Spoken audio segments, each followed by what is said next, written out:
We are on a THC 31. I was just checking server one. We got Ethics and Ultra coming in, but Ethics isn't in the server yet. All right. Well, let's get started with this one. Sure. We're gonna see some Profanum here, and getting both the major items, getting the first frag in the first 10 seconds of the game. Looks like he's gonna get the second one as well. There we go.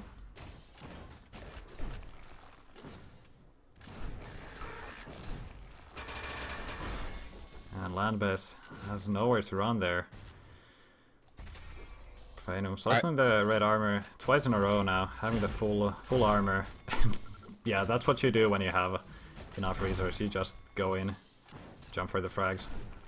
Yeah, before I made some comparisons on this map to Aerowalk a little bit, but I would say that this map is a little bit easier to cycle than Aerowalk. I mean, you can have your guy who's controlling Mega and Red also controlling that yellow armor. So as the down player, you really need to be watching your greens and really need to be watching where you are and making sure you're not getting in the way of the top player until you're ready to make that fight happen. Yeah, this map has been definitely... I mean, it definitely has a lot of those greens, and they're all on the bottom level, whereas the major armors are all on the top level. So it's not too hard to avoid your enemy, get something to fight with, and when you have like some of that greens, picked up some of those shards, you can try and defend for a yellow armor. You have that 50 bubble there, that's also gonna help you in the fights. And look at that, Profanum extending the lead. 8 frag difference now, yeah. This is looking like a solid Profanum game. And Profanum is definitely controlling where these fights begin, and he's got his sights set on that yellow armor. He's going to win it out. I mean, it spawned in front of Landbased. Oh, Landbased getting a bit of a shit spawn there.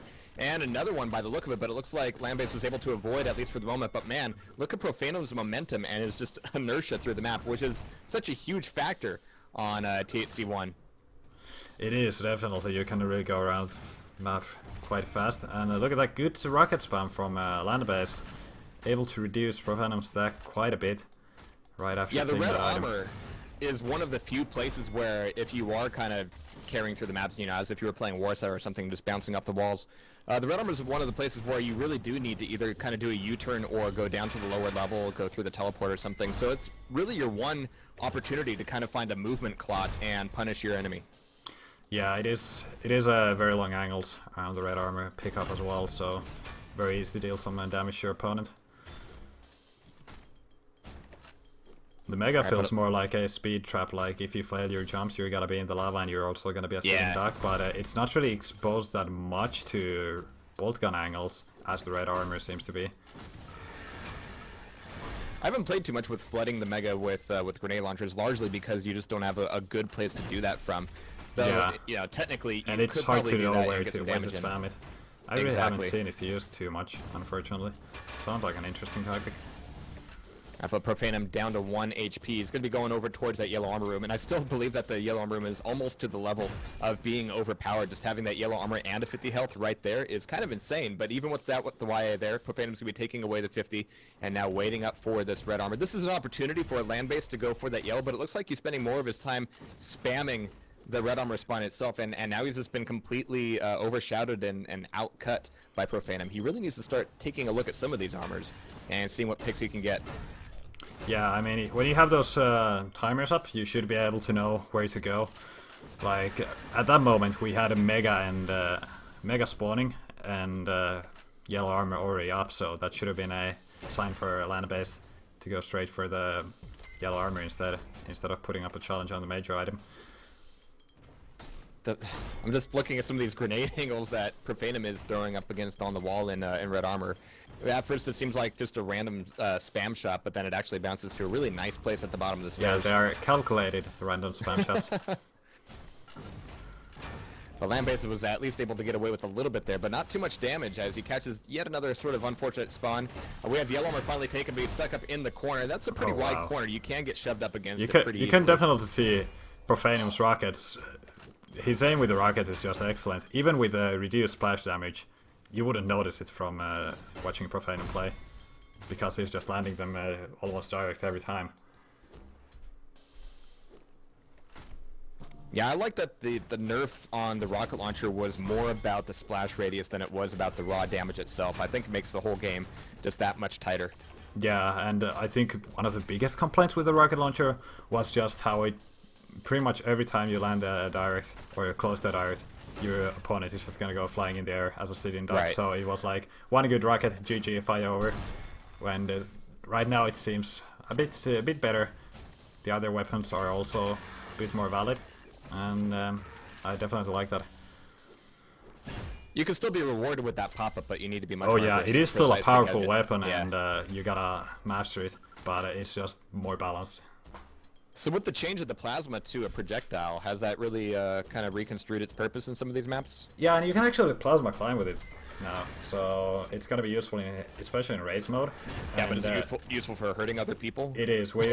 I watched some of those DP cups today, and or yesterday rather, and you definitely saw people using that weapon much more than we've seen it before. It used to be kinda useless as a hit scan with less damage than the ion cannon.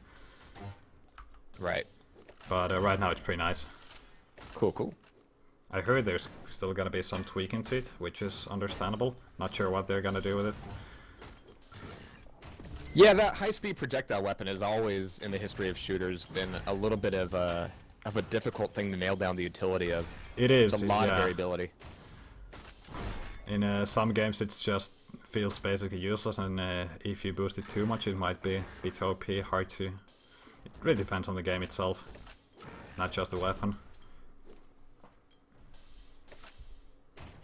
Yeah, I'm thinking back, like, you know, Quake World with the SNG.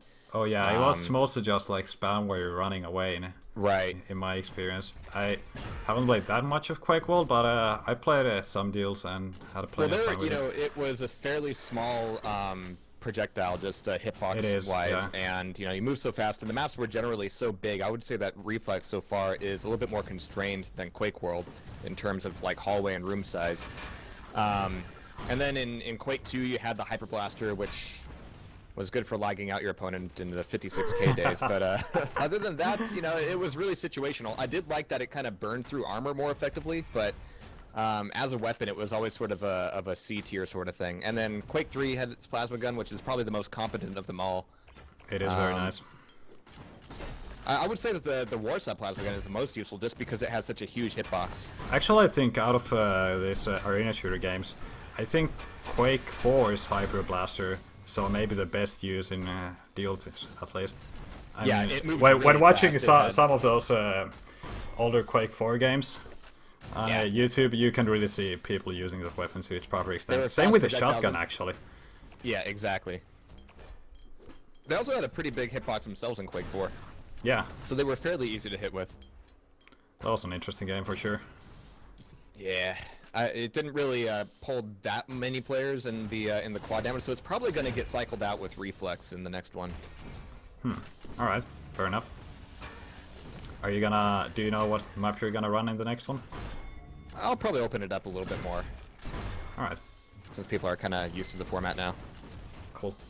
I think it's a very great idea to get people to try out different games, especially those who started with Game X and only played the Game X. Right. And just give them a bit more perspective. I think that's very cool. I mean, the idea now, especially with games like Reflex, is getting people into it who haven't played many arena shooters before. That's the bigger question mark. Oh, jeez. Oh, yeah. Apparently the current plasma is like Quake World nail gun, so it's just 1 point moving across. So it doesn't really have a hitbox. Alright. Alright, but final minute here, and we're currently looking at 35 to -2, so we might be playing Quake World here a little bit, which I don't mind at all. Oh man. Especially in the ZTN DM3, not the Q version. You really saw this kind of scores. Just counter a grenade launcher. With your rocket launcher, you have pretty much infinite rockets there. Both major items close by.